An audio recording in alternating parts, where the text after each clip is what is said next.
Rejection हो चुका है कंफर्म। तुम्हें क्या लगा था कि मिज़ुहारा काजुया से माफी मांगकर उसे डेट करने के लिए तैयार हो जाएगी, पर नहीं, मिज़ुहारा ने सच में काजुया को रिजेक्ट कर दिया है। तो बहरहाल अभी कुछ घंटे पहले ही रेंटा गर्लफ्रेंड मांगा का चैप्टर 381 रिलीज हुआ है और उसमें काजुया का रिजेक्शन कंफर्म हो चुका है। तो ज्यादा वक्त ना बर्बाद करें, मैं सबसे पहले तुम्हें चैप्टर 381 की समरी एक्सप्लेन कर देता हूँ। उसके बाद हम रेंटा गर्लफ्रेंड मांगा की स्टोरी के ऊपर बात करेंगे। तो चैप्टर की शुरुआत में हमें दिखाते हैं कि काजुया और मिज़ुहारा वापस अपने घर लौट रहे थे और काजुया की बहुत ज्यादा जल रही थी क्योंकि उसके आसपास कपल ही कपल थे। वो अपने मन में रोते हुए कहता है सब खत्म हो गया, उसने मुझे रिजेक्ट कर दिया। सीरियसली मैंने सोचा था कि डेट काफी अच्छी होगी। मेरा मतलब है कि आखिरकार ये हमारी पहली डेट थी। मुझे नहीं लगा था कि मिज़ुहारा कोई आसान लड़की है जिसका दिल मैं आसानी से जीत सकता हूँ। इसके बाद काजुया पीछे मुड़कर मिज़ुहारा की तरफ देखता है तो उसे देखता है कि मिज़ुहारा भी काफी उदास है और ये देखकर काजुया परेशान हो जाता है। वो अपने मन में कहता है मिज़ुहारा काफी शांत है, ऐसा लग रहा है कि उसे बुरा लग रहा है, मुझे अभी किस बारे में बात करनी चाहिए, ये बहुत अजीब है। इसके बाद काजुया मिज़ुहारा से कहता है मैं खुश हूँ कि बारिश रुक गई है, छाता पकड़ने में कोई मजा नहीं है। इस पर मिज़ुहारा अपने उदास चेहरे के साथ कहती है हाँ सही कहा। फिर काजुया अपने मन में कहता है यार ऐसा लग रहा है कि मैं इस सिचुएशन को और बेकार कर रहा हूँ, मुझे लगता है कि ये बात सही है। ऐसा नहीं है कि वो ऐसे बर्ताव कर सकती है जैसा कुछ हुआ ही नहीं, मैं अभी उसे नहीं हंसा पाऊंगा, फिर चाहे मैं कुछ भी कहूँ। मैं इतना बेवकूफ हूँ, मतलब देख रहे हो बंदा अभी भी खुद को ही जिम्मेदार ठहरा रहा है। इतना सब कुछ होने के बावजूद भी वो मिज़ुहारा को खुश करने के बारे में ही सोच रहा है। बहरहाल इसके बाद हमें दिखाते हैं कि वो दोनों स्टेशन के पास पहुंच गए हैं और फिर मिज़ुहारा काजुया से माफी मांगती है और उससे कहती है मैं वॉक पर जाना चाहती हूँ, तो क्या तुम मेरे बिना वापस चले जाओगे? काजुया इस पर कहता है ओह सच में क्यों नहीं, पर क्या तुम रात को यहाँ अकेले ठीक रहोगी? मिज़ुहारा कहती है हाँ। ये सुनकर काजुया कहता है ठीक है फिर मैं जा रहा हूँ। ये कहकर काजुया अपने मन में सोचता है उसके रात में अकेले बाहर रहने से मुझे उसकी चिंता हो रही है, लेकिन मैं इस हालात में उसे रोक नहीं सकता, वो शायद इस समय अकेले रहना चाहती है। बहरहाल इसके बाद मिज़ुहारा काजुया को उसकी माँ की अंगूठी वापस कर देती है। अंगूठी देकर मिज़ुहारा वहाँ से चली जाती है और काजुया उस अंगूठी को लेकर कहता है मैंने बस इसे ले लिया, वो भी बिना कुछ सोचे। इसके बाद काजुया वहाँ से स्टेशन की ओर चला जाता है। इसके बाद हमें दिखाते हैं कि मिज़ुहारा एक बेंच पर बैठी हुई थी और वो काजुया के बारे में ही सोच रही थी और वो उसे लेकर काफी उदास थी। दूसरी तरफ हमें दिखाते हैं कि काजुया ट्रेन में था और वो भी काफी उदास था। काजुया अपने मन में कहता है मैंने सच में सोचा था कि हमारी डेट अच्छी होगी, मैं सोच रहा हूँ कि क्या गलत हुआ, क्या मैंने कुछ गड़बड़ कर दी या शायद वो मुझे इस तरह से पसंद नहीं करती है। मुझे लगता है कि मैंने डेट पर अपनी पूरी कोशिश की। इसके बाद काजुया को मिनी का मैसेज आता है, वो उससे पूछती है आज चीजें कैसी रही। फिर काजुया उसे रिप्लाई करते हुए कहता है ये काम नहीं किया। मिनी को रिप्लाई करके काजुया अपने फोन को अपने बैग में रख लेता है और फिर उसकी नजर उसकी माँ की अंगूठी पर पड़ती है और उसे देखकर काजुया को अपने रिजेक्शन की फिर से याद आती है। काजुया ट्रेन में अपने आसपास देखता है तो उसे ट्रेन में कई सारे कपल नजर आते हैं जिससे उससे और भी ज्यादा बुरा लगता है। काजुया लोगों से भरी हुई एक ट्रेन में भी खुद को अकेला ही पाता है।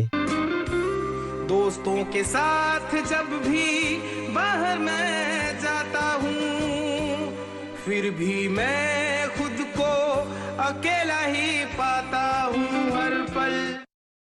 इसके बाद काजुया हमें बताता है उस लम्हे में मुझे ऐसा लगा जैसे ये मुझ पर एक ही बार में टूट पड़ा। मैं ये नहीं सोच रहा था कि मुझे क्या करना चाहिए था या मैं वहाँ से क्या करने जा रहा था। मैं तो बस निराश था क्योंकि मैं मिज़ुहारा को पाने में कामयाब नहीं हो पाया। मुझे लगा कि ये अनकंफर्टेबल हो जाता, भला ही मैं मिज़ुहारा के साथ घर चला जाता, लेकिन मुझे नहीं लगता कि मैं अपने बेड पर जाकर सो पाता। इसलिए मैं नुमाबुकरो स्टेशन से एक स्टॉप पहले उतरने का फैसला लिया और मैं बाकी रास्ता पैदल चला और शायद ये अच्छी बात थी। और जैसा कि तुम देख सकते हो कि मिज़ुहारा भी दूसरी तरफ से आ रही है, तो शायद अगले चैप्टर में ये दोनों एक दूसरे से बात करेंगे और हो सकता है कि मिज़ुहारा को अपनी गलती का एहसास हो गया हो, पर इस बात के चांसेस काफी कम हैं। देखो मुझे पता नहीं ये ऐसा क्यों करते हैं, मतलब क्रिएटर्स मेन कैरेक्टर को इतना कुछ खास नहीं दिखाते हैं और साइड कैरेक्टर को इतना परफेक्ट दिखाते हैं और साले ये चूतिए मेल लीड जो हमेशा हीरे को छोड़ के सोने को ही चुनते हैं, जैसे कि ये जीरो जिसने शियोरी को छोड़कर अकारी को चुना और अपना सुबारू जिसने रैम को छोड़ के इमीडिया को चुना, और ऐसे ही बहुत से हैं। देखो मेरा कहना है कि या तुम साइड कैरेक्टर को इतना अच्छा ना दिखाओ या फिर मेन फीमेल कैरेक्टर को माए साकुराजिमे जैसा दिखाओ जो अपने लवर के लिए अपनी जान तक दे दे। और हाँ एक और बात, रेंट अ गर्लफ्रेंड मांगा के ऑथर के अंदर कोई कीड़ा भी घुसा है, मतलब कि ये सिंपल दो लोगों की लव स्टोरी नहीं लिखते हैं, ये बिल्कुल हैरम बना देते हैं। जैसा कि इन्होंने एक और मांगा लिखी है जिसका नाम शायद द शिवंजी फैमिली है, उसमें भी ऐसा ही कुछ है, 4-5 लड़कियां एक ही लड़के के पीछे हैं और खास बात ये है कि ये सभी लड़कियां मेन कैरेक्टर की बहनें हैं, मतलब लिटरली बंदे से एक सिंपल मांगा बना ही नहीं जाती है। तो बहरहाल देखते हैं कि रेंट अ गर्लफ्रेंड मांगा के आने वाले चैप्टर्स में क्या होने वाला है। जो होगा वो मैं तुम्हें बता दूंगा। तो बहरहाल वीडियो पसंद आई हो तो लाइक करना, चैनल पर नए हो तो सब्सक्राइब करके बेल आइकन को भी दबा देना ताकि तुम्हें ऐसा ही अमेजिंग वीडियोस की नोटिफिकेशन मिलती रहे। तो फिर आज के लिए बस करते हैं, मैं मिलूंगा तुमसे नेक्स्ट वीडियो पे। तो बाय बाय।